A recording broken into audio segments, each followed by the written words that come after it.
Muy buenas noches a toda nuestra comunidad. Un gusto saludarlos y también a todos quienes nos ven a través del Facebook Live y nuestro canal de YouTube de la Asociación de Bibliotecólogos de Perú. El día de hoy en Biblioqué realmente contamos con la participación de un destacado invitado, Rafael Aita, Capitán Perú. Recordarles que este programa llega a ustedes gracias a la Asociación de Bibliotecólogos del Perú y al Centro de Investigación en Bibliotecología, Gestión, Educación y Cultura. Asimismo, recordarles a nuestro auspiciador, editorial Vivir sin enterarse. No olviden que estamos con la última publicación de este editorial, Los ojos de Angélica, de Eduardo Reiber. Una gran obra, un gran dramaturgo que nos ayuda a entender un poquito de la realidad en la época donde hubo el terrorismo. Bien, no olviden que la pueden encontrar en su librería favorita, el Librería Lima y Miraflores, librerías Comunitas y librería Sur. Estén atentos a nuestros programas porque justamente vamos a tener algunos sorteos por ahí justamente con quienes, con estas librerías, con todas las que se vienen sumando y nuestros autores favoritos que ya se están dando a conocer a través de nuestra página y ya también tiene un gran número de personas que los siguen. Claro que sí, también a Reposterías del Idulce, muchas gracias por estar con nosotros. Postres hechos en casa, postres hechos con amor. Mi nombre es Mireya Rodenas. Yo soy Paul Pajuelo. Y esto es Biblioqué. Les recordamos que la clave de nuestra transmisión es la interacción con ustedes, por ello pueden hacernos llegar sus preguntas a lo largo de la transmisión, las cuales responderemos junto a nuestro invitado. Bien, primero saludarte, de verdad, tenemos a Capitán Perú el día de hoy, pero vamos, Capitán Perú no hace pensar, a mí me hace pensar en los Avengers, inmediatamente, ¿no? Uno los relaciona con eso y queremos darte a conocer porque, vamos, tú literalmente eres ingeniero industrial, ¿sí? ¿O me estoy equivocando? Y Así que es, justamente correcto. te gustan las letras, es tan interesante, de verdad, conocerte y sobre todo el trabajo enorme que vienes haciendo año tras año, porque vamos, no es un trabajo de 5 años, es más.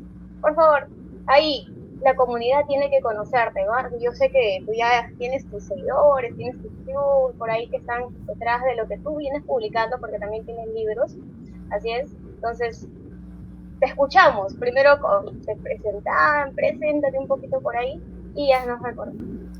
Así es, muchas gracias. También encantado de estar aquí con ustedes para conversar acerca de temas de cultura que son tan importantes para nuestra sociedad el día de hoy. Pues como bien has dicho, soy ingeniero industrial, soy aficionado a las letras y soy aficionado a los superhéroes también. De ahí viene esta idea precisamente de Capitán Perú, en que, bueno, para que me conozcan un poco más, yo desde siempre, desde toda la vida, desde niño, desde el colegio, yo he sido muy aficionado a la ciencia ficción. Bueno, especialmente Star Wars, pero posteriormente he encontrado otras series de ciencia ficción, como también Doctor Who, y libros como los libros de Isaac Asimov, que desde siempre me han cautivado, desde siempre pues han capturado mi imaginación, y por lo tanto yo desde muy joven comienzo a escribir cuentos de ciencia ficción, pero claro, como un hobby, ¿no? Como un entretenimiento, ¿no? Sin ninguna visión de publicar, sino simplemente quedaban ahí en mi computadora. Algunos los he presentado a concursos, no los presentaba pues a las ferias del colegio, pero nada más que eso. Pero sí es esta doble afición, ¿no? Tanto a la ciencia, que me llevó a estudiar ingeniería, pero también al mismo tiempo a escribir y a desarrollar las letras, que posteriormente se convirtió en escribir literatura de ficción histórica, ¿no? Eso comenzó a partir de mi primer viaje a Machu Picchu, donde me enamoro de lo que es la cultura incaica. En Cusco comienzo a buscar libros sobre los incas, encuentro muchas cosas que no me habían enseñado en el colegio en Historia del Perú, y que se prestaban para desarrollar novelas, cuentos, Así que migro un poco, o mejor dicho, bastante, desde la ciencia ficción a escribir novelas de ficción histórica. Y bueno, con los años esas sí logré publicarlas, ¿no? Publiqué este libro de El secreto del último Inca, que fue mi primer cuento histórico, de ficción histórica, de aventuras. Y el año pasado publiqué un segundo sobre la vida del Inca Pachacútec, ¿no? Entonces, claro, ya esa me acerca a la historia, me acerca a lo que son nuestras raíces culturales y veo que muchos datos de los que encontraba en los libros que valía la pena compartirse, no los podía incluir en los argumentos de mi libro, pero me daba pena que se pierdan, ¿no? Entonces así sale la idea de lanzar esta página donde pueda colocar todos estos datos interesantes que tenía a la mano y que consideraba que debían compartirse. Y así es como nace este proyecto de Capitán Perú. Interesante, Rafael, de verdad escucharte es emocionante, porque vamos, todo aquel que cree en un superhéroe, yo creo que también te ven así, ¿no? Con esos ojos, porque estás haciendo algo enorme que es cambiar prácticamente algunas, porque he leído parte de lo que justamente tú difundes, cambiar algunos relatos, de hecho, porque algunos tienen por ahí un poco de repente no fiel a lo que justamente dice la lectura, bueno, lo que uno ha venido trabajando.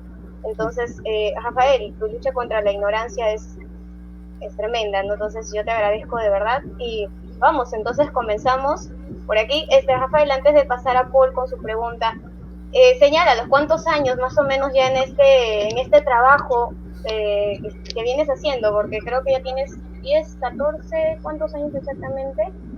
Bueno, a ver, como decía, ¿no? Yo comencé a escribir estos libros en el colegio, ya es en la universidad en que migro a escribir sobre ficción histórica, así que más o menos saca tu cuenta, yo desde el año 2004, 2005. ¡Wow! Ya llevas ya.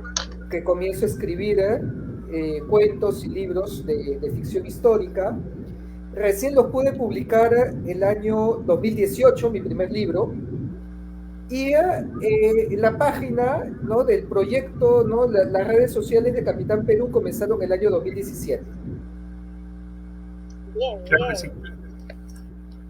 Rafael, buenas noches, un gusto saludarte y bienvenido también a nuestro programa.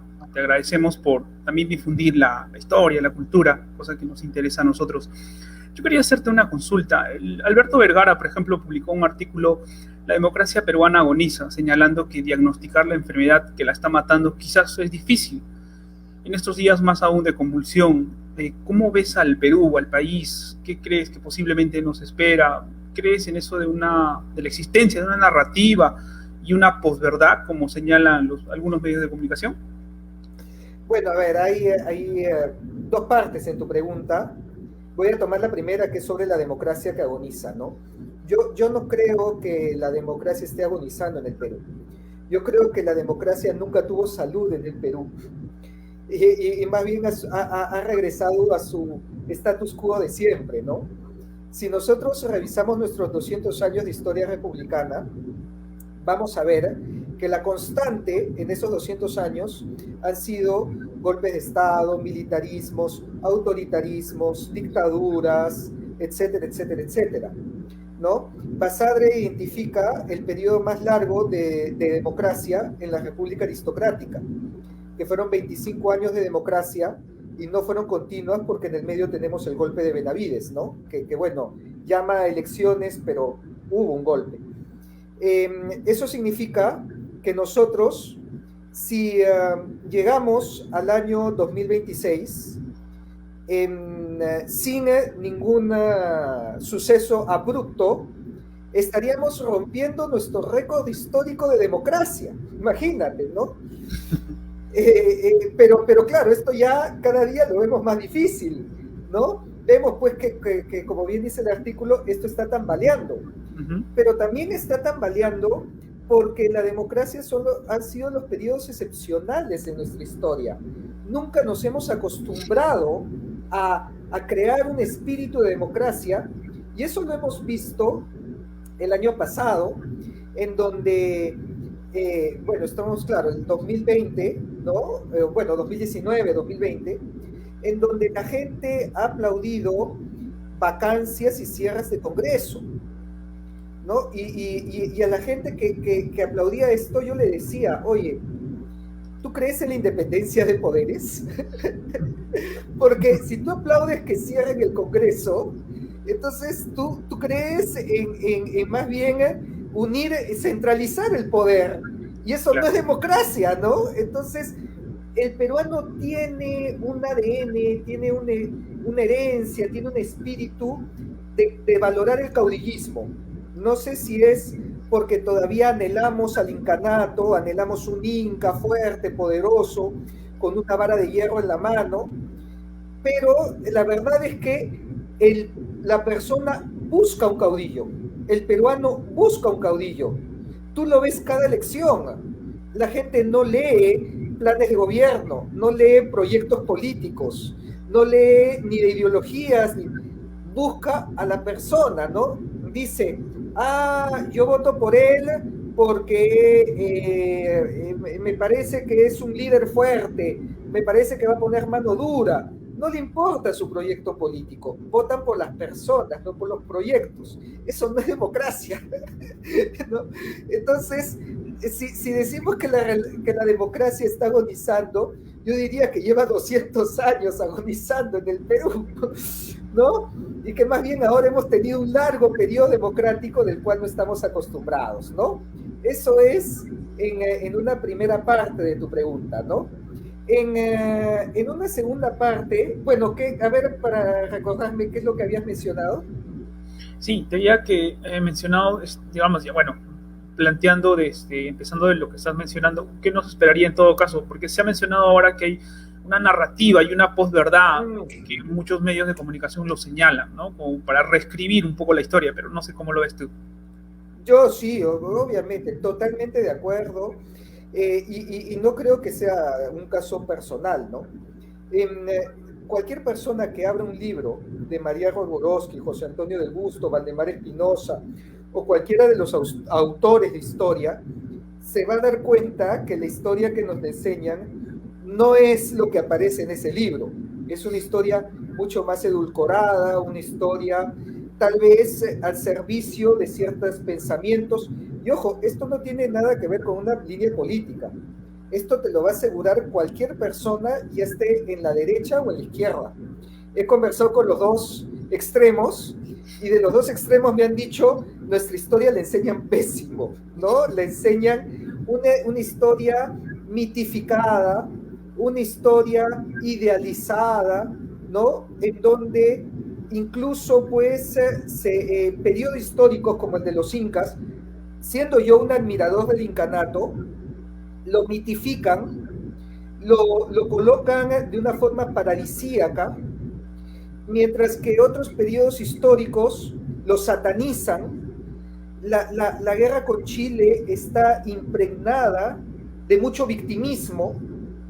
En general, nuestra historia está impregnada de mucho victimismo. Siempre estamos buscando un enemigo ajeno en quien descargamos nuestros males. Así que sí, por supuesto, por supuesto. Esto ni siquiera lo digo yo, los mismos historiadores mencionan las falencias que hay en nuestros relatos históricos. Rafael, me haces recordar lo que mencionas a muchos discursos de repente déjame ver un ratito, bueno, muchos discursos, voy con la pregunta quizá, porque ahí tengo un poquito de la cámara. Te mencionaba, ¿no? Justamente uno de los discursos de algunos maestros, de algunos profesores que quizás te dicen, no nos han colonizado, no nos han conquistado, nos han invadido. Entonces, quizás tú dices, ¿no? De ese punto no es así. Nos enseñan a tener enemigos. Y es algo que creo que podrías tú un poquito explayarte en ese ámbito, para que justamente, porque sé que haces un gran trabajo en los colegios, sé eso Así que es. vas y prácticamente yo estoy segura que si yo tuviera la edad de los jóvenes que te escuchan en los colegios, yo también estaría observándote, escuchándote, porque es muy interesante lo que tú nos vas a comentar ahora y lo que haces el trabajo por ahí. A ver, te escuchamos, Rafael. No, sí, totalmente, ¿ah? Totalmente. Y para esto me gustaría poner un ejemplo. A ver, creo que puedo compartir pantalla, ¿no? Claro que sí.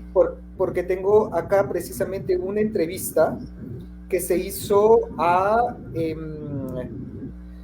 María Roborowski, ¿no? A ver si creo que acá se puede ver, o creo que tienen que... Ya lo acabo de agregar, ahí está. Ya está, ¿no? Entonces, acá María Roborowski usa palabras muy duras, mucho más duras que las que yo uso, ¿no? Si ven el título, dice, somos un país acomplejado. Durísimo, ¿no? Es una cachetada para todos nosotros.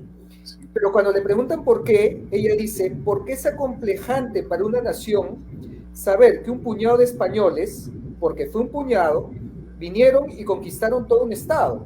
Es acomplejante y por eso criollos y mestizos, porque ahora todos somos criollos y mestizos, tienen un resentimiento por el indígena que se dejó de vencer tan fácilmente, ¿no? Esto es parte de la historia que nos comentan, que nos cuentan, que nos dice justamente lo que mencionaban, ¿no? Vinieron los invasores, vino Pizarro con sus huestes y nos invadieron y nos mataron y nos esclavizaron y nos subyugaron y nos explotaron. Pero todos sabemos que Pizarro vino con 180, con menos de 200 españoles, y que el imperio incaico tenía más de 10 millones de personas y tenía ejércitos que llegaban a los 100.000 soldados o guerreros. Entonces, que te digan que 180 invasores mal comidos, mal nutridos, que habían venido encima en medio de penurias y enfermedades y ataques que habían sufrido, y que esos 180 que llegaron casi como zarrapastrosos a las costas de Tumbes y de Piura, y que llegaron a Cajamarca, lograron capturar al grandioso Inca y derrotar al magnífico Tahuantinsuyo de más de 10 millones de habitantes, obviamente te genera un conflicto que es el que tenemos el día de hoy. Y eso es porque desde un inicio la historia no se está contando como fue, se está contando de esta forma equivocada de una lucha entre españoles malos e incas buenos, españoles invasores e incas pobrecitos, oprimidos y subyugados, cuando eso no tiene nada que ver con la realidad. Y la realidad es que en esa época existía una guerra civil, una guerra fratricida entre Huáscar y Atahualpa, en donde cuando llegan los españoles, ambos bandos buscan establecer alianzas con ellos. Y no solamente ambos bandos, sino otras etnias que se aliaron a los españoles, como por ejemplo los cañaris, los huancas, los huaylas, los chachapoyas, los cajamarcas, los chancas. Existieron toda una serie de etnias que fueron las protagonistas de la conquista. O sea, no es que estos malditos invasores, no, sino fueron nosotros mismos que en un conflicto de guerra entre dos hermanos se comenzaron a armar bandos a favor de uno y del otro, y claro, muchos apoyaron a los españoles porque habían ejecutado a Atahualpa, eran huascaristas y celebraron la ejecución de Atahualpa. En el Cusco se celebró la ejecución de Atahualpa. Muchas panacas de Cusco, que eran partidarias de Huáscar, se aliaron con Pizarro precisamente por esto. Entonces esto cambia este relato de españoles malos y desgraciados contra incas buenos y pobrecitos y oprimidos. Porque la verdad es que ni los españoles eran un solo bando, porque los españoles se terminaron peleando entre ellos. Recordemos que primero Gonzalo Pizarro ejecuta a Diego de Almagro en el Cusco, y luego el hijo de Almagro el Mozo, se levanta con los caballeros de la capa y asesinan a Francisco Pizarro, y luego Gonzalo Pizarro se quiere nombrar rey del Perú y envían pues a un ejército desde España para derrotar a Gonzalo Pizarro y que asuma un virrey, ¿no? Blasco Núñez de Vela. Esta es una guerra entre españoles puros. Así que no había un solo bando español tampoco. Había muchas facciones. Y entre el bando andino también había muchas facciones, porque estaban los huascaristas, estaban los atahualpistas, estaban las etnias locales que buscaban alianzas y buscaban acoplarse a la mejor opción o al que veían ganador. Así que fue un escenario muy complejo de alianzas, de luchas, de intereses, que reducirlo a los españoles nos invadieron y nos conquistaron y nos saquearon, ni siquiera califica como para caricatura, ¿no? De repente, ni para parodia califica eso. Pero es lo que se cuenta y eso conlleva justamente una consecuencia nefasta para nuestra autoestima y para nuestra identidad peruana. Interesante lo que nos mencionas. Paul, no sé si me permites añadir algo. Sí, adelante, Licha, dale. Me haces pensar de repente en los cronistas. Yo te voy a hacer una consulta respecto a qué piensas del Inca Garcilaso de la Vega. ¿Qué piensas acerca de prácticamente muchos tienen con este detalle, ¿no? ¿Es netamente peruano o más quiso ser español porque justamente tenía familia española? Bueno, tenemos en este caso antecedentes, ¿no? Del tío, por ahí viene el nombre de Inca Garcilaso de la Vega, ¿no? Entonces, te consulto ahí, ¿qué piensas acerca en todos tus estudios respecto a eso? Claro, por supuesto, ¿no? De hecho, a ver, sobre... ¿Te parece que el internet de repente Paul? Quizás ahorita esperamos un ratito a Rafael. Claro que sí, pero está bastante interesante el comentario de Rafael, porque más que nos invita a la reflexión, y los diversos planteamientos que han ocurrido en el país y que también nos enseñan en la escuela, en el colegio, y un poco también tener esa visión crítica para sustentar el punto de vista que tenemos, ¿no?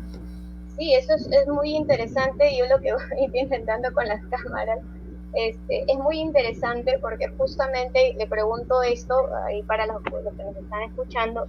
Inca Garcilaso de la Vega es un parte literato, es cronista, y bueno, de él es Gómez Suárez de Figueroa, su verdadero nombre, ¿no? Un pequeño detalle con la cámara, de repente el público que nos está escuchando, pero vamos con esto. Gómez Suárez de Figueroa, ese era su verdadero nombre, y bueno, como Inca Garcilaso de la Vega, él su padre era español, su madre una ñustra cusqueña, entonces ahí viene el conflicto, ¿no? Algunos dicen que se sintió más español que peruano. ¿Por qué? Porque cuando él saca prácticamente sus libros, publica, viene este detalle de que hablan más de los españoles que de los propios, incluso hay ciertas realidades que narra, y bueno, eso hace que surja la pregunta, ¿no? ¿Qué fue más, español o netamente amaba al Perú y valoraba su cultura? Bien, te escuchamos, Rafael, ahora sí. Gracias, sí, se me fue el internet, pero ya regresé. A ver, para responder a tu pregunta, quiero citar un artículo que escribió el historiador José Antonio del Busto, ¿no? En donde precisamente es un artículo sobre la peruanidad y toma a la introducción, ¿no? Que hace el Inca Garcilaso a los comentarios reales. Y cito la dedicatoria que hace, ¿no? De los comentarios reales. Y dice: a los indios, mestizos y criollos de los reinos y provincias del grande y riquísimo imperio del Perú, el Inca Garcilaso de la Vega, su hermano, compatriota y paisano, salud y felicidad. Y añade del Busto: en estas líneas, acaso por primera vez, aparece la idea de nación peruana, ¿no? Al dedicar la obra a los nacidos del territorio del Perú, empezando por indios, quechuas y no quechuas, siguiendo con mestizos y terminando con criollos, Garcilaso aparece la peruanidad como principio y el nacionalismo como devoción.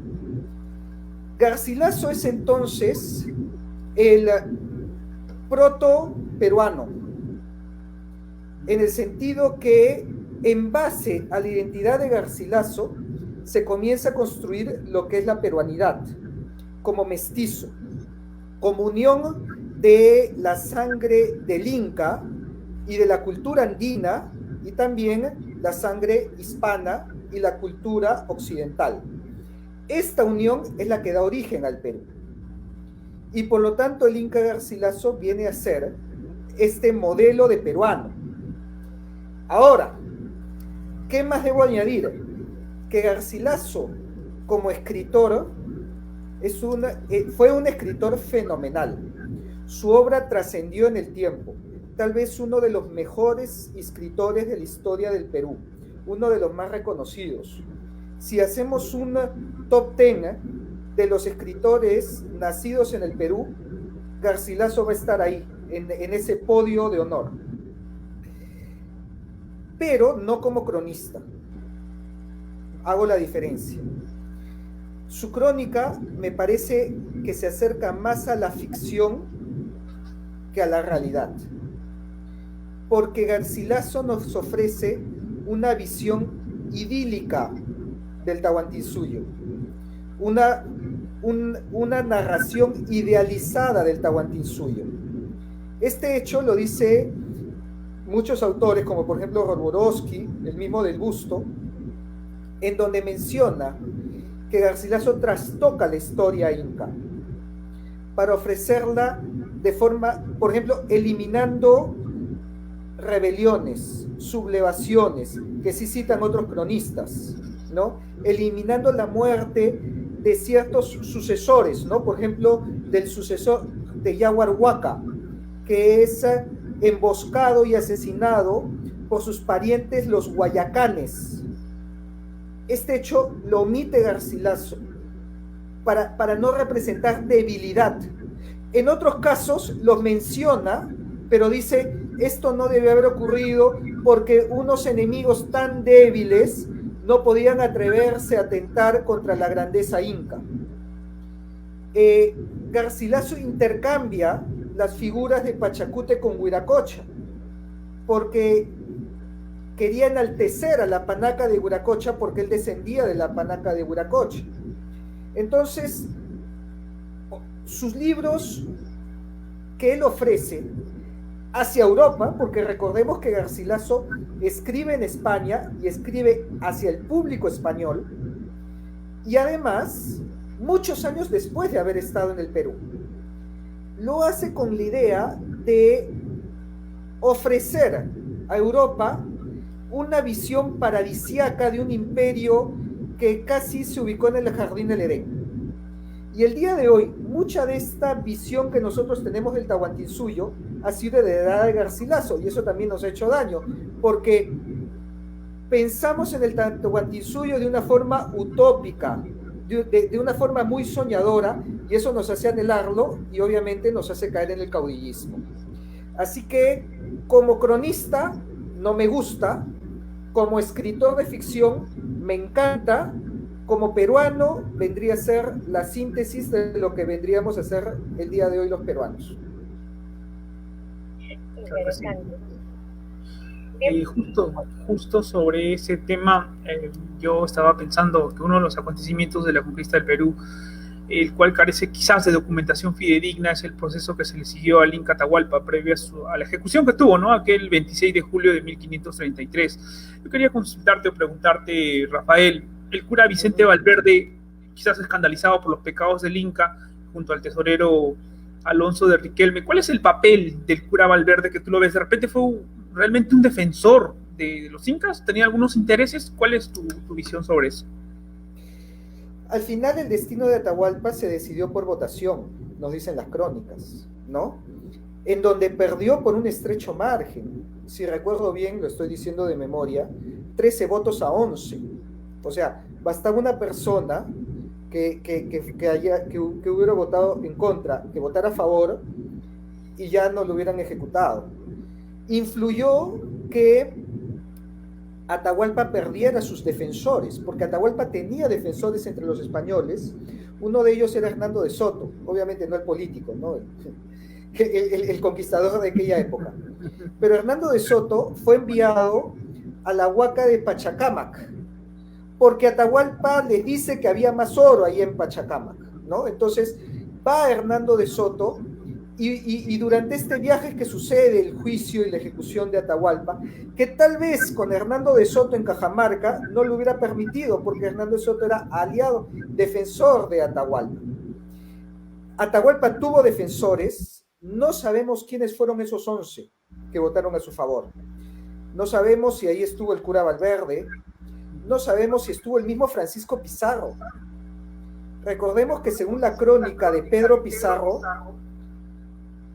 Francisco Pizarro lloró la muerte de Atahualpa. Lo dice textualmente: yo vi al marqués llorar. Entonces, creo que estoy escuchando un retorno, a ver. Sí, Paul, de repente... Te escuchamos bien. Ya, ahora sí, mejor, muchas gracias. ¿No? Entonces, tuvo defensores, no sabemos exactamente quién, porque no se saben los resultados de esa votación, fue secreta, y no se puede descartar que hubieron intereses políticos muy por encima de los intereses personales e incluso éticos. Recordemos que Pizarro y sus jueces, entre comillas, autonombrados en aquel momento, no debieron juzgar a Atahualpa, porque de acuerdo a las leyes de Castilla y del Imperio Hispano, un plebeyo no puede juzgar un noble. Y la corona de Castilla reconoció el rango de nobleza de los incas, algo que no hicieron los ingleses con las etnias que encontraron en América del Norte, ¿no? La corona de Castilla sí reconoció el grado de nobleza de los incas y sus descendientes. Por lo tanto, Pizarro cometió un delito, una ilegalidad, a la hora de él, como plebeyo, juzgar a Atahualpa, que era un rey, que era un noble. Lo correcto hubiera sido, en caso se quiera proceder legalmente, no digo lo correcto moral, lo correcto legal de la época, hubiera sido que Atahualpa fuera enviado a España para ser juzgado por Carlos V. Hubiera sido una historia muy interesante, pero sabemos que no fue así. Y sabemos que no fue así porque Francisco Pizarro con sus hombres pendían de un hilo. Ellos sabían que las montañas de Cajamarca estaban repletas del ejército de Atahualpa, que esperaban su sola orden para caer encima de los 180 españoles que había ahí, aniquilarlos y rescatar al Inca.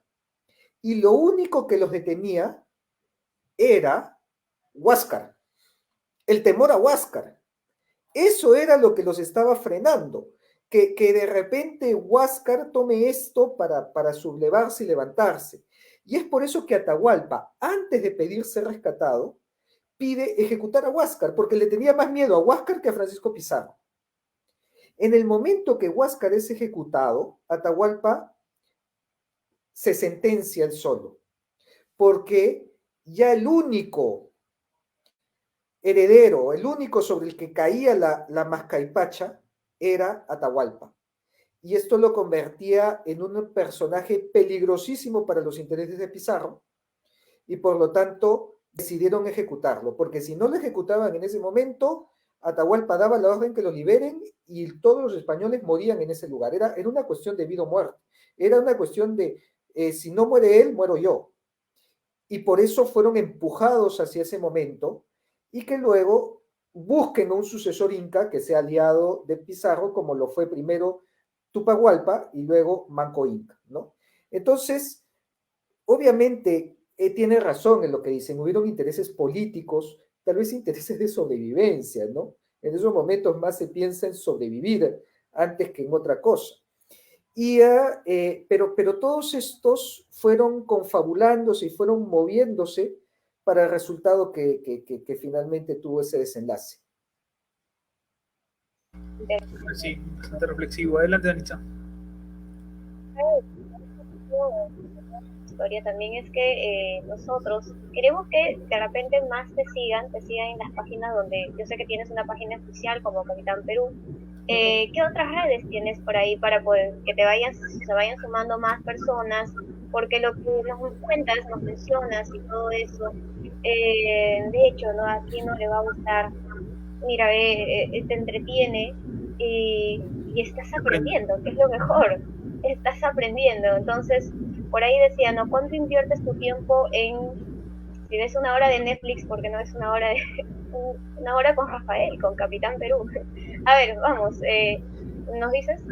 Sí, por supuesto. Mira, una de las mayores satisfacciones que he recibido es cuando me escriben mensajes de muchas personas diciéndome, yo odiaba la historia, me la enseñaron muy mal en el colegio, me la enseñaron de forma muy memorista, solamente recordar fechas y datos y lugares. Cintas que tenías que memorizarte. ¿No? La capa cuna, que tenías que sabértela como un canto, sí. Pero ni sabías la diferencia entre uno y otro y qué es lo que había hecho uno y por qué es importante el otro. Entonces, me escriben diciéndome, yo odiaba la historia y cuando he llegado a tu canal, he decidido darle una segunda oportunidad, porque he encontrado que la historia puede ser también entretenida, no tiene que ser algo tedioso, aburrido y fastidioso. Puede ser algo que nos anime, que nos entusiasme. Así que, para todos los fans de la historia, que tengo muchos también en mi página, que muchas veces me dan comentarios valiosísimos, que yo también aprendo mucho de ellos. Tengo historiadores, arqueólogos que son muy asiduos a mi página e enriquecen la publicación con muchos comentarios. Pero también especialmente a la persona que nos está escuchando y que no le gusta la historia, que la odió en el colegio, que se le enseñaron mal, el que decía, me toca el curso de historia. Ay, historia, tengo examen de historia, qué pesadez, ¿no? Qué asco. A todas esas personas especialmente los invito que se den una vuelta por mi canal, por mi página de Facebook, por mi canal de YouTube. Tengo un canal de YouTube también, como Capitán Perú, y tengo una cuenta en Instagram, como @capitánperuano, que le den una segunda oportunidad, porque va a ser una historia que está contada de forma amena, de forma más ligera, más pensando en una reflexión, a que memorices datos y nombres, sino a hacerte pensar, de repente a divertirte también, porque hay un post que yo llamo la historia con memes, ¿no? En donde hablo de un evento histórico, pero lo combino con un meme que sea gracioso, divertido, entretenido. Así que dale una oportunidad, una segunda oportunidad, y vas a encontrar que la historia, y nuestra historia en general, es un Juego de Tronos. Si te gustó Juego de Tronos, te va a gustar nuestra historia. Porque estas luchas de poder, enfrentamientos políticos, estas conspiraciones, traiciones, esto está en toda nuestra historia. Así que si te gusta eso, créeme que te vas a entretener, pero además te vas a comprender mejor lo que está pasando el día de hoy. Porque también muchas personas me han dicho, oye, esto que tú cuentas que pasaba hace 200 años, está pasando. Es lo mismo que pasa el día de hoy. Yo recuerdo que a inicios de año, y el año pasado también, hice post en donde hablaba del enfrentamiento entre el Ejecutivo y el Legislativo, entre el Presidente y el Congreso. Pero cuando lo desarrollaba, hablaba del presidente Ribagüero y del Congreso, del que se atrincheró en el Callao en 1821. ¿No? 1822, perdón. Y me dicen, oye, es lo que está pasando el día de hoy. Es el Congreso. Un déjà vu. Es un déjà vu. El Congreso quería vacar al presidente y el presidente termina disolviendo el Congreso. y fue en 1822, ¿no? Y me dicen, pero es lo mismo que ha sucedido. Y decía, bueno, quien ignora la historia está condenado a repetirla. Entonces, si realmente queremos entender lo que está pasando, hay que mirar hacia nuestra historia para poder, hay una frase que dice, ¿no? Conocer el pasado para entender el presente y poder mejorar hacia el futuro.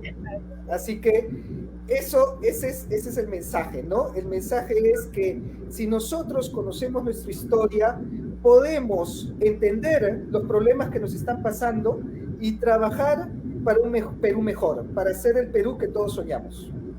Es cierto, Rafael. Ahí de repente, un permisito, ¿puedo añadir algo? Claro que sí, adelante. Claro. Okay. Lo que me hace pensar en ese ámbito es justamente, si en verdad dices ser peruano, o sea, no es solo fútbol, ¿no? No es solo ponerte la camiseta como sí, el día de hoy juega Perú contra... No es así, sino primero conoce tu historia, ama lo que... tu pasado, un pasado que te ayuda a entender muchas realidades.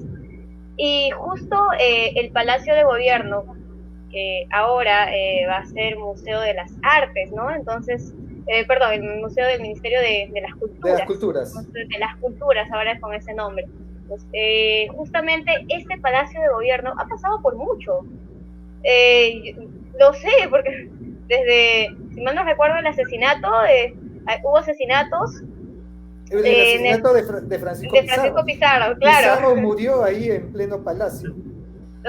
Es prácticamente una reliquia, claro que no conserva la misma arquitectura de antes, pero ahí la tiene. Y ahora justamente Rafael, hoy por ejemplo estuve en la Catedral de Lima y la han hecho tipo museo, ¿no?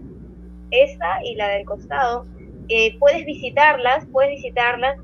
Te cuento, es la primera vez que ingreso y justamente tuve una guía por ahí, muy buena también ella, y nos decía, ¿no? Nos hacía recordar las pinturas, cuán importante ha sido, y he visto la influencia cusqueña que se tenía, la influencia cusqueña que había en este ámbito del arte también, y en la Iglesia Católica. Rafael, ¿qué piensas acerca de justamente la realidad de nuestros museos?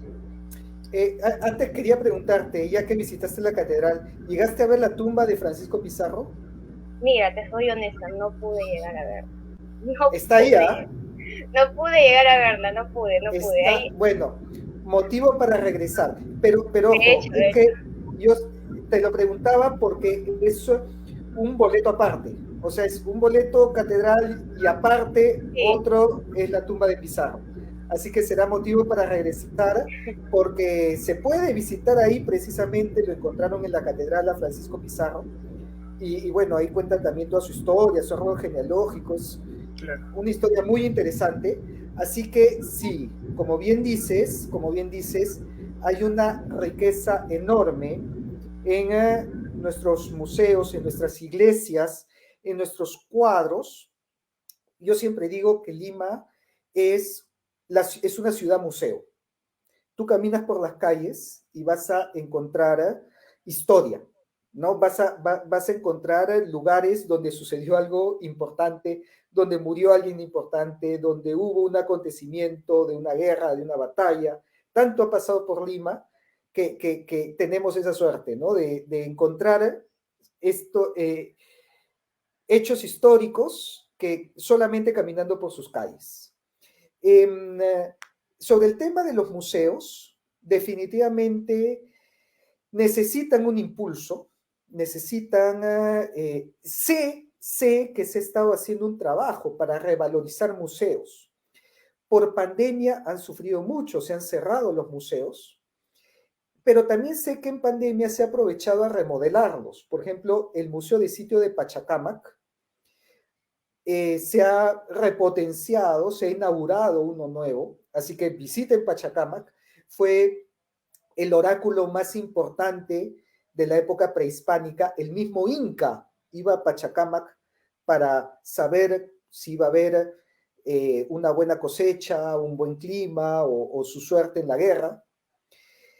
Sé que el Museo de Historia, Antropología de Pueblo Libre lo han estado reconstruyendo también.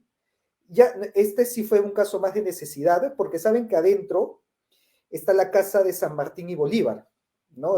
Hay una casa dentro del museo donde vivieron los 3 últimos virreyes, y luego cuando San Martín y Bolívar llegaron a Lima, ocuparon la casa también. Entonces, alrededor de la casa se construyó todo un museo con muchas piezas muy interesantes, pero además la casa de San Martín, Bolívar y los virreyes.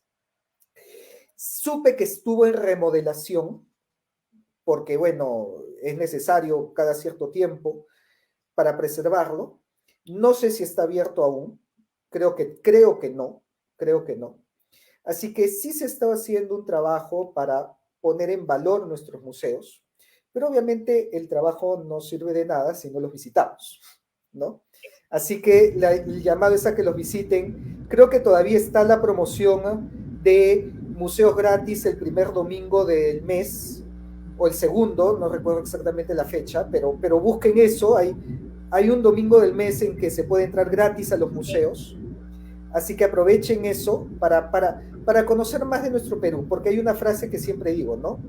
Nadie ama lo que no conoce. Exacto. Y como habías dicho, amar al Perú no es festejar en la calle cuando gana la selección. Amar al Perú no es defender al pisco peruano cuando digan que es chileno. No, eso no es amar al Perú. Amar al Perú es conocerlo. Amar al Perú es lo otro, no digo que esté mal, yo también festejo cuando gana la selección, obviamente. No digo, no festejen, no. Lo que digo es, solamente eso no nos sirve para nada. Nos sirve personas que conozcan nuestras raíces, nuestra cultura, de dónde venimos. Y yo les aseguro que ahí van a encontrar una riqueza que va a ser inevitable que nos enamoremos ahí sí verdaderamente del Perú, de nuestra cultura, y aprendamos a valorarlo, aprendamos a rescatarlo, aprendamos a ver el tesoro que hay en cada una de nuestras culturas, no solamente en Lima, no solamente en lo hispano, y no solamente en lo inca, que muchos piensan que el Perú prehispánico son los incas y Machu Picchu, y no es verdad. Que aprendan a valorar toda la riqueza también que tienen los chancas, los huancas, los chachapoyas, los chimú, la riqueza que hay en el norte del Perú. Por ejemplo, el Museo Tumbas Reales de Zipán, que es uno de los mejores museos de todo el mundo. Ha competido a nivel, pues, del Museo Británico, ¿no? De los museos de Nueva York, o sea, está en el top. Conocer nuestras huacas, ¿no? Las huacas del Sol, de la Luna, de Chan Chan, que están en el norte, pero también en el resto del Perú hay muchos monumentos. Por ejemplo, en Apurímac está Sóndor, la fortaleza de Sóndor, que era la capital de los chancas, y que se festeja el Sóndor Raimi, que es una representación de la batalla entre los chancas y los incas.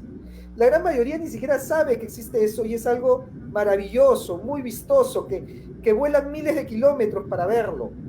Nuestras danzas de las tijeras, nuestros carnavales de Cajamarca o los carnavales de Puno, nuestra Semana Santa de Ayacucho, la Virgen de la Candelaria, la Diablada, cuántos bailes, cuántas fiestas, cuántas tradiciones que no valoramos, que le encanta a los europeos, a los asiáticos. Cuando visito, yo veo gente que está hablando, pues, japonés, ¿no? Gente que habla alemán, ¿no? Y que se maravillan, y dicen, estoy encantado de ver esto, y nosotros lo tenemos aquí nomás y no lo vemos, ¿no?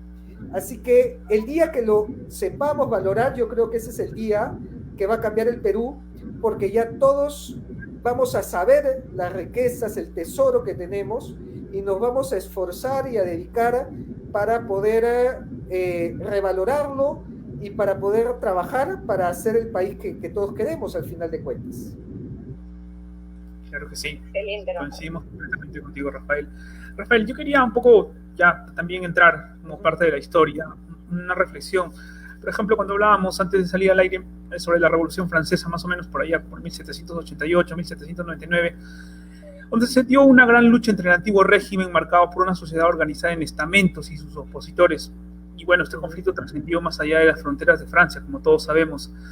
¿Condujo el pensamiento ilustrado a la revolución? ¿Tú qué? Sí, totalmente. Respecto? No solamente condujo el pensamiento ilustrado a la Revolución Francesa, condujo a las independencias de las Américas, y entre ellas a la independencia del Perú, por supuesto. O sea, es inevitable.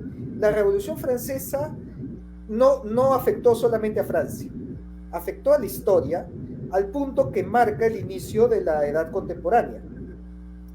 Así que es el cambio de una época, y el cambio de una época significa el cambio de paradigmas, el cambio de una mentalidad. El día de hoy estamos sumergidos en la contemporaneidad, en la posmodernidad, gracias a la Revolución Francesa, para bien o para mal, porque yo en muchas ocasiones me he pronunciado también en contra de las ideas de la Revolución Francesa, porque ya se imaginarán que yo soy mucho más tradicionalista. Como alguien que le gusta la cultura y las tradiciones, obviamente tiendo más hacia ese lado. Pero no puedo negar que yo mismo, siendo conservador, estoy sumergido en las ideas de la Ilustración. Y voy a poner un ejemplo clarísimo, porque justamente en una entrevista no me preguntaron, bueno, entonces si no estás de acuerdo con las ideas de la Ilustración, ¿hay que erradicar esas ideas? Imposible. Estamos tan sumergidos en ellas que sería ya ir anacrónico, fuera de nuestro tiempo. Y el ejemplo que ponía es que el día de hoy nuestros estados, nuestras repúblicas han sido modeladas, diseñadas de acuerdo a las ideas de la Revolución Francesa. Y eso también se expresa en los símbolos patrios. Entonces sería sumamente tonto que yo diga, sí, hay que deshacernos de las ideas de la Ilustración con un escudo peruano detrás mío, sabiendo que los símbolos patrios, que el escudo, que la bandera, surgen de las ideas de la Ilustración. O sea, si nosotros regresamos en el tiempo, pre-Revolución Francesa, pre-contemporanismo, y le preguntamos, pues no sé, le preguntamos a Carlomagno, le preguntamos a Pachacútec qué cosa es una bandera, qué cosa es un escudo nacional, y no van a saber responder, porque por más que yo admire a Pachacútec no tenía pues ni bandera, ni escudo nacional, ni tenía la concepción del Estado y la República y los países que tenemos el día de hoy. Y eso se lo debemos a la Revolución Francesa. Así que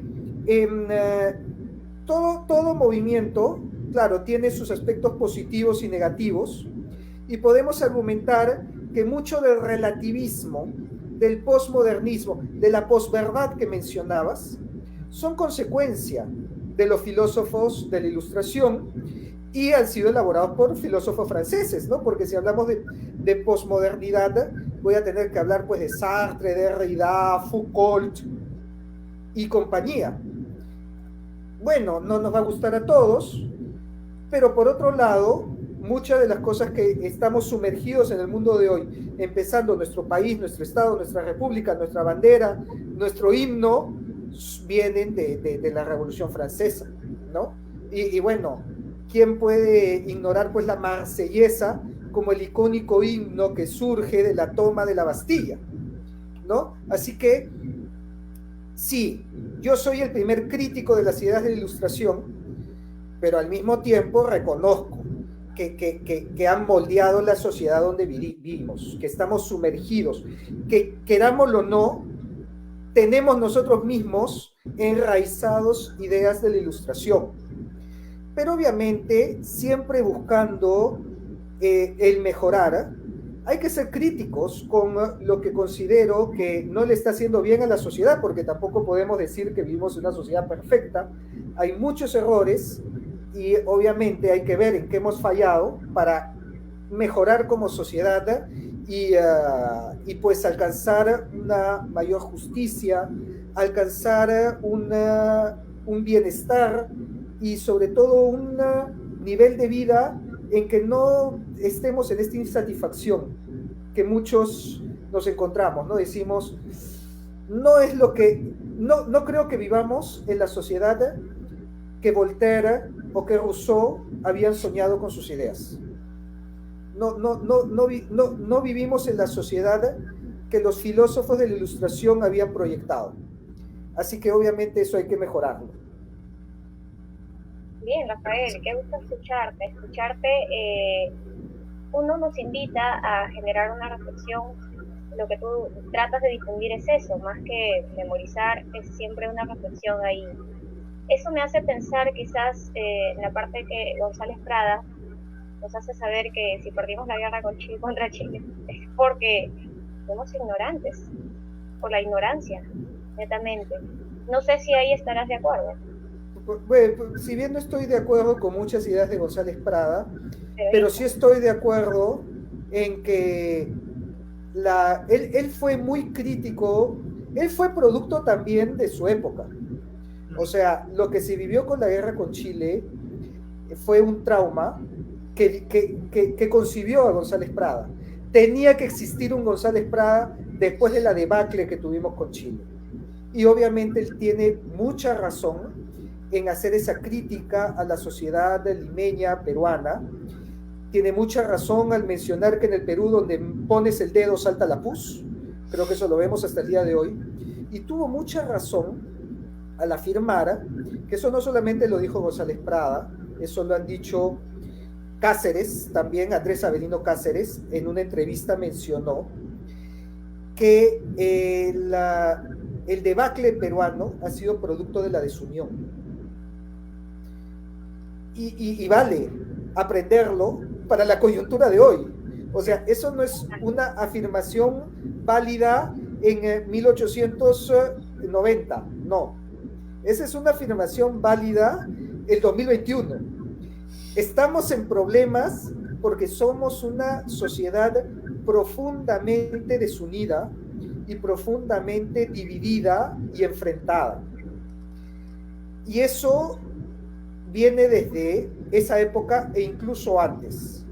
Y si lo seguimos metiendo debajo de la alfombra, como lo hemos metido, y que muchos dicen, no, todos somos peruanos, Perú clasificó al mundial, abracémonos, y crean esa falsa nacionalismo y falsa unidad, continuamente va a seguir saltando de una y de mil maneras. Hay que ya ver y darnos cuenta, somos desunidos, y cuáles son las causas de esa desunión para poder empezar a trabajarlas, porque si no, más nos vamos a pelear entre nosotros mismos que trabajar para sacar adelante el Perú. Y eso obviamente nos sumerge más en la mediocridad y nos sumerge más en los conflictos y en los problemas, que al final es lo que nos está abordando hasta el día de hoy. Claro, eso es cíclico, Rafael, eso es lo triste, que antes en este caso cuando llegaron los españoles, ya en el incanato, evidentemente si eso se termina de esa manera, por los mismos, entre ellos prácticamente uno por otro se enfrentaba. Y pasa lo 2021, solo hemos cambiado de ropa, de celulares, de repente la tecnología, pero la mentalidad, ahí nos quedamos pensando. Ya que has mencionado la época del incanato, voy a profundizar en este pensamiento y voy a tomar precisamente a José Antonio del Busto, que ya lo he citado antes, en donde él dice que el Perú es la consecuencia del proyecto de Tupac Inca Yupanqui. Yo añadiría de Pachacútec y de Tupac Yupanqui, pero bueno, tomemos esa idea. Porque antes de Pachacútec, nuestro territorio había sido dominado y seguía siendo dominado por una serie de culturas y de etnias muy distintas entre ellas. Recordemos que para cuando Pachacútec asume el incanato, a su costado en Apurímac y en Ayacucho estaban los chancas, que eran enemigos a muerte de los incas. En el sur estaban los collas, que también eran enemigos de los incas. En el norte estaban los huancas. Más al norte estaban los Chachapoyas y los Cajamarca. En la costa teníamos al reino del Gran Chimú, con Chan y la riqueza que vemos el día de hoy, que era incluso más grande que los incas en esa época. Más abajo en la costa teníamos al reino de Chincha, comerciantes por excelencia. Y si ellos se hubieran mantenido de esa manera, lo más probable es que el día de hoy tuviéramos la República Chimú, la República Chanca, la República Chincha, la República Quechua, la República Aymara, la República Chachapoya, que hubieran sido mucho más homogéneos, hablando todos su propia lengua, pero divididos, balcanizados. El primero en unirlos a todos ellos fue primero Pachacútec y luego Tupac Yupanqui. Fue el primero en tener esa visión de integración que formó el Tahuantinsuyo y sobre la cual reposaría el Virreinato del Perú, porque el Virreinato del Perú tomó la misma estructura social, organizacional y de infraestructura en ciudades, en caminos, en tambos, en curacas, en personas, etcétera, etcétera, y sobre la cual se elaboró el Perú. Y esa unión no ha sido fácil nunca, ni siquiera desde las épocas de Tupac Yupanqui, donde se le paraban sublevando los collas, porque tuvo sublevaciones al sur. Se le paraban sublevando en Quito, tuvo que apagar sublevación en Quito. Huayna Cápac también tuvo que apagar sublevación en Quito. Y luego, cuando llega a España, se sigue sublevando. Y sigue habiendo este regionalismo, donde el huanca se veía más huanca que peruano, donde la aymara se veía más aymara que peruano. Y al final viene la República, y eso lo hemos heredado hasta el día de hoy. Muchos dicen que no funciona. No, el aymara nunca va a ser peruano, al igual que el chachapoya, al igual que el huanca. Siempre van a ser más regionalistas que peruanos. Así que el Perú es una utopía, nos venimos peleando hasta el día de hoy, sinceremos las cosas, le damos su independencia a cada uno y cada uno por su lado. Hay muchos que argumentan eso. A partir de estas elecciones más todavía. Yo vi un montón de gente, incluso amigos míos, que decían dividamos al Perú en Perú del Norte y Perú del Sur. Okay. Y de repente es una salida, pero yo creo que sería traicionar este proyecto y esta visión de Pachacútec y Tupac Yupanqui. Y yo creo que si ellos creyeron en esta unidad, yo también creo en ella. Y obviamente como admirador de estos personajes, mi posición es que sí podemos trabajar en rescatar lo mejor de cada cultura para sintetizarla, porque pruebas tenemos. Lo hemos logrado en la comida. O sea, la comida peruana es una comida netamente fusionada, de sincretismo, de unión de culturas. O sea, a ver, descolonializa el pisco. Cuando el pisco tiene uva que fue traída por los españoles. ¿No? Descolonializa el anticucho. Haz un anticucho que sea netamente andino. No puedes, ¿no? No puedes. Entonces la comida peruana es una muestra de que sí se puede hacer esa unión, ese sincretismo. La música es otra. La música es una clara muestra del sincretismo. Descolonializa la marinera. Descolonializa la música criolla. Ya, que sea sin guitarra porque la guitarra es española, ¿no? No puedes. No puedes. Por eso yo creo que es más fácil la unión que la división. Lo que nos falta es llevar ese éxito que hemos logrado con nuestra música, con nuestra gastronomía, que ha sido un éxito a nivel mundial, creo que ya nadie lo duda, ¿no? Repercute pues ya en todo el mundo, ganamos premios a nivel mundial. Eso llevarlo a nuestra sociedad, llevarlo a las personas, Ese es el paso que nos falta. Y es por eso que, voy a citar ahora a Víctor Andrés Belaúnde, decía, el Perú es un proyecto de sincretismo que ha empezado pero no ha finalizado. Empezó desde Pachacútec, empezó desde que Tupac Yupanqui dijo, vamos a tomar a los mitimaes, que eran esta población que vive en el Cusco, y los vamos a llevar a Quito para que les enseñe el quechua y para que les enseñe nuestras fiestas y nuestras tradiciones y que vivan como nosotros. Desde ese momento comenzó la integración. Continuó en el virreinato, con la religión y con la lengua. Y el día de hoy sigue continuando, pero no ha terminado. Estamos a mitad de camino. Tenemos elementos que han funcionado y elementos que no están funcionando y que todavía necesitamos unir. Entonces es un proyecto que ha iniciado, pero que todavía no termina. Y bueno, pues yo sí creo firmemente que no se debe dejar a la mitad, que no nos debemos rendir y tirarle la toalla y decir ya, Perú el norte, Perú el sur, y al diablo con los que no piensan igual que yo.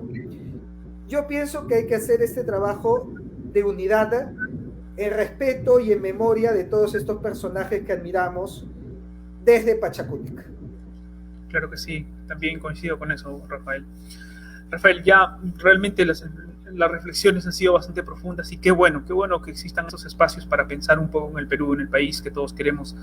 No quería dejar pasar esta oportunidad, más que todo, para hacerte una consulta. Nosotros en la universidad siempre... cuando se hablaba de Heidegger, que es un filósofo alemán, para los que nos están viendo, considerado como un pensador, un filósofo alemán más importante del siglo XX, que su trabajo influyó sobre todo en la fenomenología y en la filosofía europea contemporánea. Lo que yo quería preguntarte es, siempre habría ese debate, ¿no? Si, por ejemplo, todos estamos de acuerdo en que Heidegger, contribuyó al pensamiento filosófico, pero si este señor de alguna manera, directa o indirectamente, apoyó o estuvo a favor del nacionalsocialismo. ¿El partido nazi? Exacto. Eso lo limita, eso lo veta. Había un debate intenso en la universidad. ¿Qué opinas tú? Queríamos escuchar sobre ese tema. Fue un nazi convicto y confeso. Heidegger fue miembro del partido nazi. Yo creo que más como alemán que como filósofo. Porque se dejó llevar por este nacionalismo propio, ¿no?, de efervesciente que surgía en la Alemania de aquella época. Obviamente luego se arrepintió y pidió pues que sus ideas filosóficas no sean confundidas, que de hecho, si tú lees Seditiempo, no tiene ideas nazis Seditiempo. La filosofía de Heidegger no está impregnada de la filosofía nazi. Tal vez sí está impregnada de un poco de, ¿cómo decirlo?, tradición alemana. Porque recordemos que los nazis también exaltaban pues a las odas, las antiguas odas germanas, ¿no? Y esta especie pues de nostalgia por el pasado y regreso a lo épico y al paganismo germano, ¿no? Pero eso no significa que debamos dejar de lado a Heidegger. No confundiría yo su vida política con su filosofía, porque él mismo no los confundió. Si encontrara rezagos de nazismo en la filosofía de Heidegger, yo sería el primero en decir, no, Heidegger es nocivo, ¿no? Obviamente. Pero creo que no cayó en eso. A pesar de yo no estar de acuerdo con Heidegger en muchas cosas, ¿no? Heidegger inicia el existencialismo, que luego se profundiza con Sartre. Bueno, Heidegger tiene un existencialismo más cristiano. Sartre tiene ya un existencialismo ateo, que es el padre del posmodernismo y del relativismo moral, con el que obviamente no estoy de acuerdo porque yo no soy un relativista moral. Pero bien podría decir, bueno, pero el existencialismo tiene sus raíces en Heidegger, y si es verdad, y en eso yo no concuerdo, porque yo soy existencialista. Yo creo que existe una esencia que previa a la experiencia, no nos construimos como ontológicamente, como ser, como afirmaba Sartre, ¿no? Sino que existe una ley natural y una esencia que nos constituye. Y obviamente eso es totalmente alejado de las ideas de Heidegger. Claro. Así que si yo no concuerdo con Heidegger es por eso. Pero no porque, no por su relación con el partido nazi, que obviamente es criticable, pero no lo he visto que está dentro de su filosofía. Y creo que él mismo se dio cuenta, el mismo Heidegger se dio cuenta que había cometido un error ahí, así que, bueno, juzgarlo por eso sería juzgarlo con una visión del siglo XXI, ¿no? Que todos dicen que todos somos generales cuando se ha perdido la guerra. Ya, después de la guerra todos decimos, sí, qué mal, ¿cómo es posible que hizo esto? Bueno, pongámonos en el alemán de 1930, en que no se sabía nada ni de quién era Hitler, ni de las consecuencias que iba a tener las monstruosidades que desarrolló. Así que no sería justo, creo yo, criticar a Heidegger con un pensamiento del siglo XXI, sabiendo todas las consecuencias y todo lo que fue el nazismo. Juguémoslo desde su época, y creo que en este sentido el mismo Heidegger reconoce sus errores y por lo tanto pues eso también hay que tomarlo en cuenta. Y si bien discrepo con Heidegger, en su filosofía es por otros temas. Obviamente no me parece bien que haya integrado el partido nazi, pero el descartar su filosofía por esto creo que no hay una correlación, no están de la mano. Bien, Rafael, de acuerdo. Antes de que nos vayamos, es importante dar a conocer nuestros seguidores, que justamente por aquí nos han escrito, Rafael, por ahí que yo he tratado por cuestiones de internet poder conectarme. Por ahí Alex nos dice, ¿sus libros son basados en la vida real de historia o es algo como un fanfiction? Es una consulta que le hace a Alex. Correcto, ¿no? Sí. Bueno, siempre en todo momento mencioné que eran ficción histórica. Y esto significa que están basados en historia, pero tienen elementos de ficción. Tal vez más el primero que el segundo. A ver, voy a explicar un poco de los dos para responder la pregunta. El primer libro, El secreto del último Inca, ocurre en la actualidad, no ocurre en tiempo presente, pero los personajes tienen que descifrar una conspiración para encontrar a los descendientes de Francisco Pizarro. Y se remonta entonces bastante al matrimonio de Francisco Pizarro con la hermana de Atahualpa, con Inés Huaylas Yupanqui. Así que sí está basado en un hecho real. Pizarro tomó como esposa a Inés Huaylas Yupanqui y tuvieron 2 hijos que unían la sangre del Marqués de la Conquista con la sangre real del Inca, y eran los herederos pues, de un reino del Perú. Esto es algo real, esto lo encuentran en el libro de María Rodborowski, Francisca Pizarro Yupanqui, una ilustre mestiza. Pero tomando ese hecho, desarrolla todo un argumento en donde el descendiente de Francisco Pizarro quiere convertir al Perú en una monarquía para ser el rey del Perú, él mismo. Obviamente ese es un argumento de ficción, pero conforme vayas leyendo la novela, vas a encontrar datos históricos que sí fueron verdad. El segundo caso, que es el de la novela de Pachacútec, ya es mucho más basado en historia, porque es una novela de un personaje que existió, pero obviamente tiene tintes de ficción para llenar algunos vacíos que no conocemos de la vida de Pachacútec y también para hacer avanzar la trama. Yo diría que es un 80% sacado de los libros de historia y un 20% de ficción que nos ayuda a mover la trama, pero tiene mucho más de historia que de ficción. Es didáctico, entonces. Es didáctico. Así excelente. Voy a añadir, por aquí tenemos Mariluz, que te dice la historia que no nos cuenta. Gracias. Pili te dice, bien, capitán. Pili es mi amiga, le mando saludos a Pili. Ok. Howard nos dice Capitán Perú, un capo. Bueno, todos coincidimos en eso. Howard por aquí menciona, reivindiquemos nuestra historia y entendamos que somos el fruto de uno de los más grandes mestizajes en esta parte del mundo. La cultura andina y la hispana dieron fruto a lo que es hoy, que es el Perú y todos nosotros como peruanos. Justamente gracias. Gracias, Howard, por captar y resumir también el mensaje. Gracias a ti también, Rafael, por estar con nosotros. La verdad es que te agradecemos. Ha sido una velada bastante interesante, una reflexión sobre todo. Bueno, gracias a ustedes por darme la oportunidad de conversar de estos temas, que el día de hoy hay muy pocos espacios en donde creo que reflexionamos sobre qué es el Perú, qué es lo que ha sido el Perú y a dónde queremos que vaya el Perú. Así que siempre todo espacio en donde se tengan este tipo de conversaciones y reflexiones, pues son para elogiar, y qué bueno que estén en este proyecto. Muchas gracias, Rafael. Justamente me hiciste pensar en ese sincretismo. Nuestra lengua, el español, evidentemente, la palabra choclo, la palabra vicuña, la palabra cancha, quinoa, cancha, son palabras que justamente se utilizan en el español, y es que el español no es netamente puro, es que justamente tiene suma de varias lenguas y entre estas tenemos al quechua.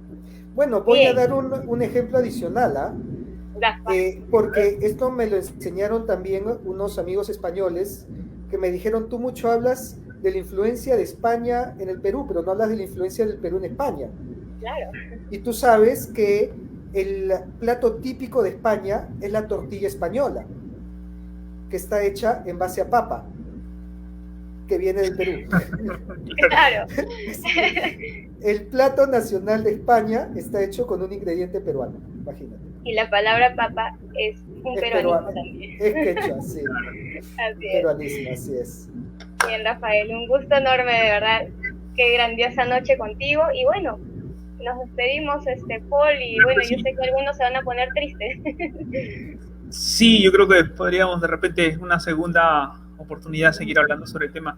Y en nombre de la Asociación de Bibliotecólogos del Perú y el Centro de Investigación en Bibliotecología, Gestión, Educación y Cultura, agradecemos a nuestro invitado el día de hoy, Rafael Aita, esperando que continúe sus éxitos en su trayectoria profesional y personal. De igual manera, expresamos nuestro reconocimiento a todos ustedes que nos ven y nos siguen a través de nuestras redes sociales. No se olviden que en los próximos programas, gracias a ti, Rafael, de verdad, mil gracias. No se olviden que en los próximos programas contaremos con destacados profesionales. Seguimos contando con destacados profesionales. Hoy estamos con un gran ingeniero industrial y bueno, también un gran capitán que puede comandar muy bien nuestro Perú gracias al aprendizaje que tenemos de él, sus enseñanzas respecto a la historia.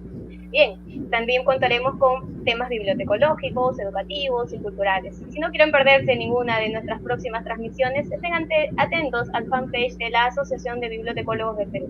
Muchísimas gracias. Muy buenas noches. Esto fue Biblioqué. Buenas noches, Rafael. Buenas noches con todos.